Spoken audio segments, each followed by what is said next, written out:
Olá, o Papo Saúde está no ar. Você já navegou na internet para pesquisar sobre algum problema de saúde? A facilidade no acesso à informação impulsiona esse tipo de pesquisa sobre doenças e, consequentemente, a busca por remédios. Mas você sabia que esse simples hábito pode se tornar uma patologia? Estamos falando da cibercondria, um transtorno contemporâneo.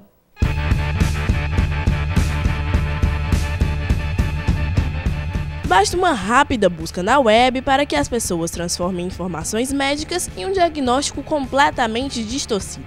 O Papo Saúde conversou com algumas pessoas para saber se esse tipo de atitude é comum.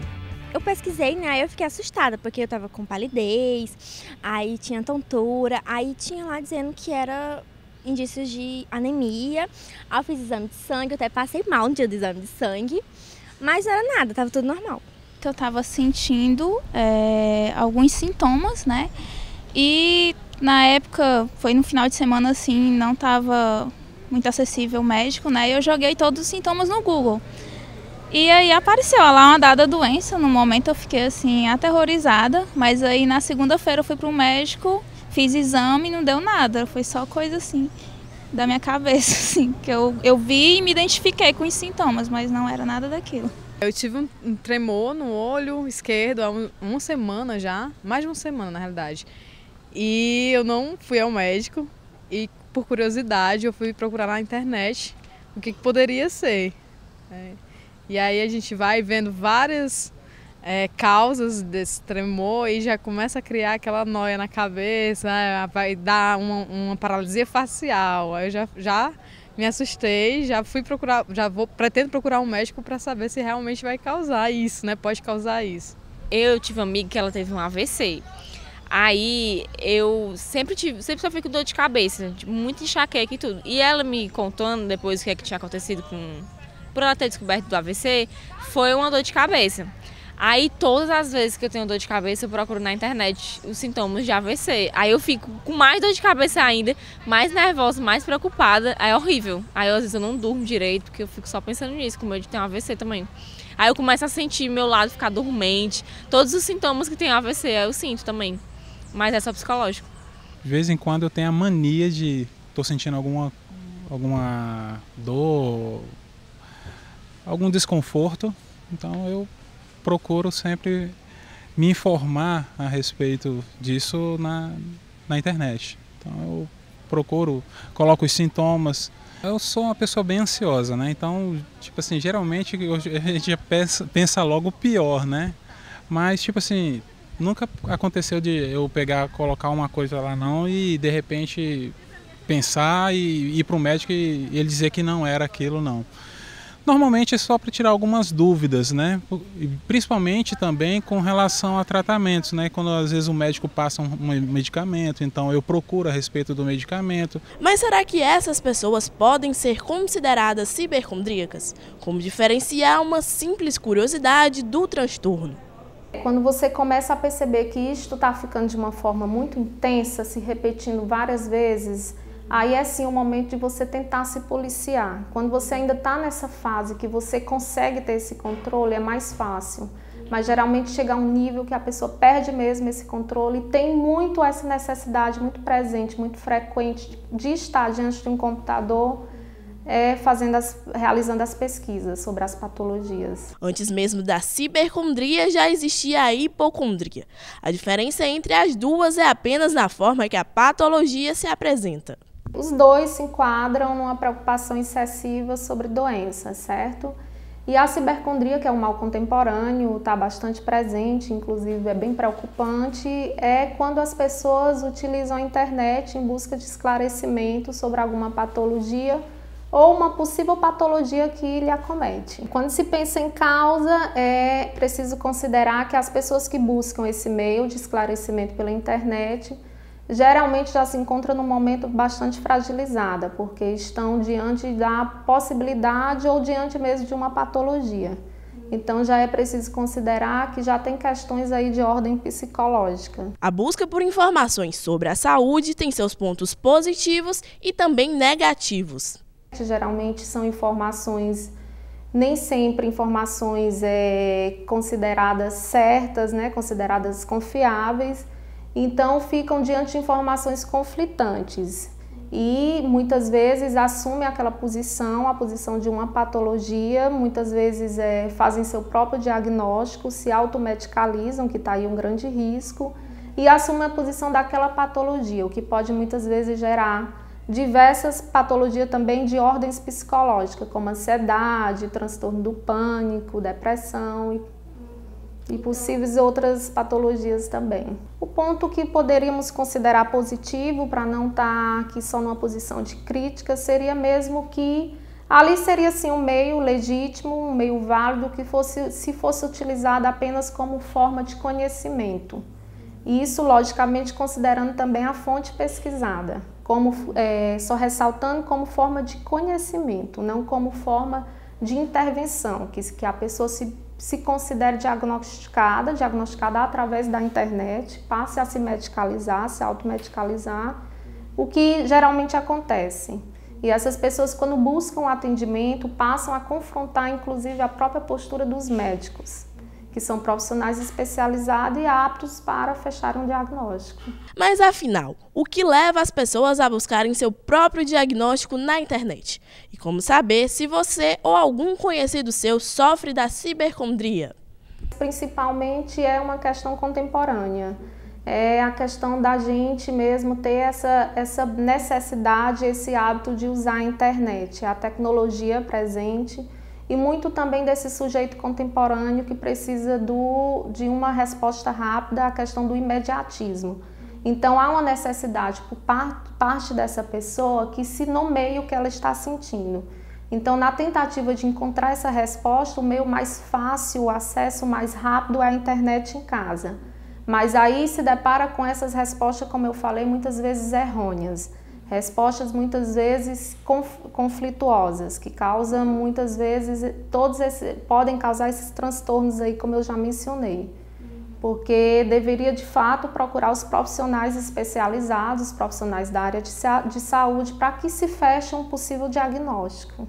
São pessoas que geralmente têm um discurso muito presente, falam muito de patologia, buscam muito estar dentro de um diálogo, falando com as pessoas sobre as doenças, e tem um hábito muito rotineiro de estar fazendo essas buscas e essas pesquisas na internet. Quando já está nessa fase que a pessoa está interferindo no seu dia a dia, no seu bem-estar, a pessoa não está conseguindo se desvincular daquela questão de estar nas buscas excessivas, na internet sobre doenças, é necessário que entre a intervenção do psicólogo, a psicoterapia. Na psicoterapia, dependendo da abordagem, aqui na minha, que é a psicanálise, vai ser trabalhada através da fala. A pessoa vai vai falar sobre essas questões que estão lhe causando conflito, sofrimento, porque geralmente o indivíduo que está diante dessa situação está em sofrimento.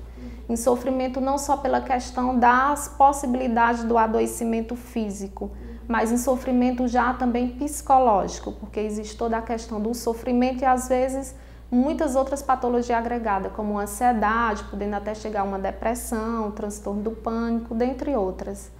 Então é através da fala, quando o psicólogo percebe que há necessidade de uma outra intervenção, encaminha também para o psiquiatra, que é quem entra com o medicamento. É muito difícil falar no sentido de prevenção quando se trata de questões psicológicas, porque muitas vezes é diante mesmo de uma situação que a pessoa vai reagir. Então, e reagir de forma singular, entre a questão da particularidade de cada um, da história de vida. Pelo que a gente acabou de ver, é necessário ter consciência de que com a saúde não se brinca e que são os especialistas quem devem diagnosticar e examinar as doenças. Papo Saúde vai para um rápido intervalo, não saia daí!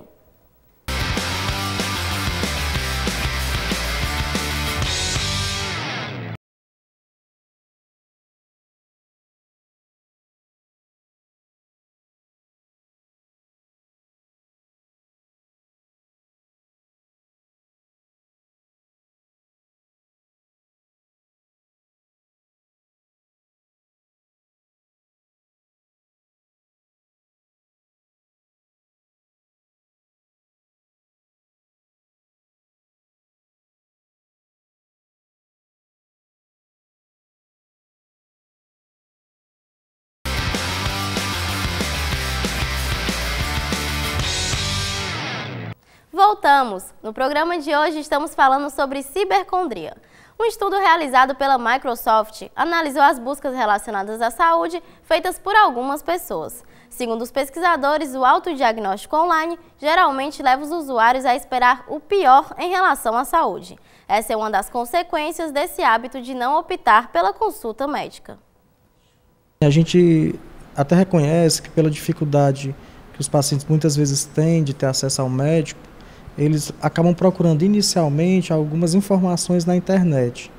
A gente acha que isso é importante, quanto mais o paciente estiver informado, é melhor, mas desde que ele não use isso, não utilize essa informação, para que ele mesmo possa fazer as suas escolhas com relação ao seu tratamento, ou a que exames ele deva fazer. Se informar sobre sua doença, a gente considera que é importante, mas que ele leve essas informações para o seu médico e junto com o seu médico, discutindo com ele essas informações, ele possa aprender mais sobre a doença que ele tem. Com essa realidade virtual, criou-se um novo tipo de paciente. Como eles estão chegando ao consultório? Hoje a gente tem um termo que se fala, né, que é o Dr. Google. A gente considera assim, que o doente mais informado facilita para o médico também mais informado. Então a gente deve sim estimular o nosso paciente a procurar as informações. Mas eu sempre digo ao paciente que ele não utilize dessas informações e sim traga as informações para mim, se eu for o médico dele, ou para o seu médico. E através dessa troca com o médico, poder fazer a escolha, muitas vezes até junto com o paciente. O médico pode sim conversar com o paciente sobre que opções de tratamento existem hoje na literatura médica. É muito importante que o paciente entenda que muitas vezes os sites, mesmo que ditos sites médicos, eles não são feitos por médicos ou por outros profissionais de saúde. Então é importante que ele leia, sim. Um paciente questionador é importante, porque afinal de contas ele é o principal interessado na sua melhora. Então o médico também deve estar preparado para os questionamentos e peça ao paciente para trazer, imprimir. Eu peço ao paciente, imprima o texto que você leu, para que a gente possa ver aqui juntos, ver qual é a referência, e aí podemos discutir melhor e escolher juntos a melhor opção de tratamento. Para aquelas pessoas que são ansiosas por natureza, o acesso a centenas de informações pode provocar adversidades psicológicas, afetando até o corpo. Nós chamamos de manifestação psicossomática, né? A manifestação no corpo de algo que é da psique. Pacientes que têm muita ansiedade, que têm muito medo de adoecer, ou que têm muitos sintomas, são chamados hipocondríacos, e aí se transformam quando vão para a internet, né, nos cibercondríacos. Os pacientes que leem aquilo que acham que sentem e vêm apresentando outras manifestações, o que leem na internet começam a sentir. Então, a gente, assim, esse perfil de pacientes, esse mais importante ainda, que o médico tenha atenção de pedir que ele traga as informações, porque ele pode, ao utilizar de textos da internet, começar a se guiar, ele mesmo guiar a sua terapêutica e, no final, uma doença que poderia ser apenas uma manifestação de uma ansiedade, de uma manifestação psicossomática, pode sim se transformar numa manifestação de um efeito colateral de alguma medicação que ele venha a usar por conta própria. A automedicação é uma das principais consequências da cibercondria. A decisão de tomar um medicamento por conta própria é frequente por pessoas que se consultam virtualmente. É o principal efeito colateral da procura por informações na internet. Realmente, assim, as medicações, toda medicação tem o seu efeito colateral.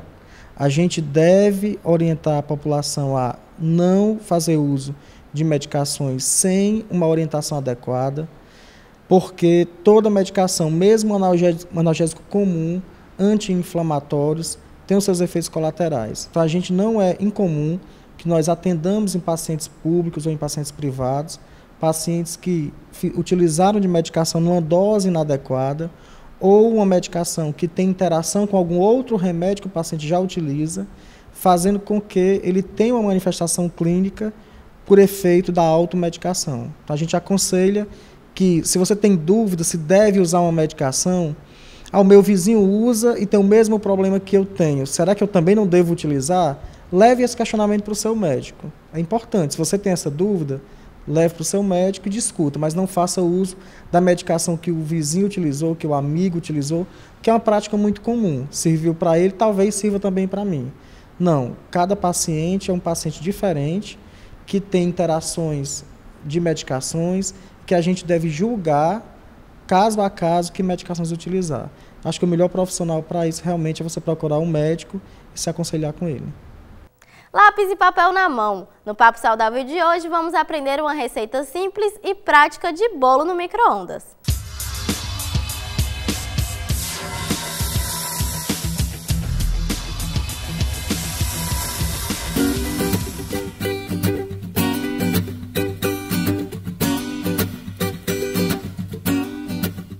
Aveia é um cereal nutritivo que possui cálcio, ferro, proteínas, vitaminas, carboidratos e fibras.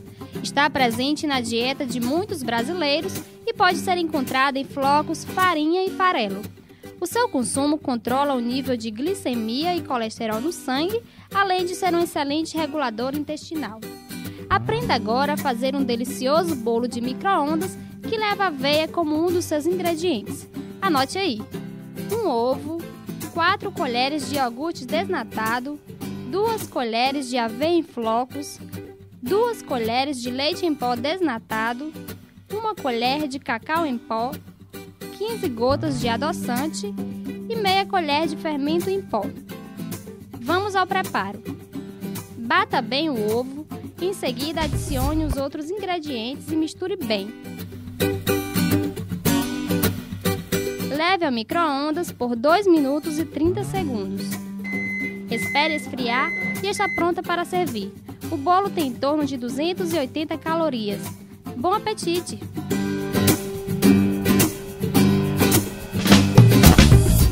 O Papo Saúde de hoje vai ficando por aqui. Se você quiser mandar sugestões para o nosso programa, é só ligar para o 3477-3422 ou enviar um e-mail para paposaude@gmail.com. E não esqueça de curtir a nossa fanpage, programa Papo Saúde.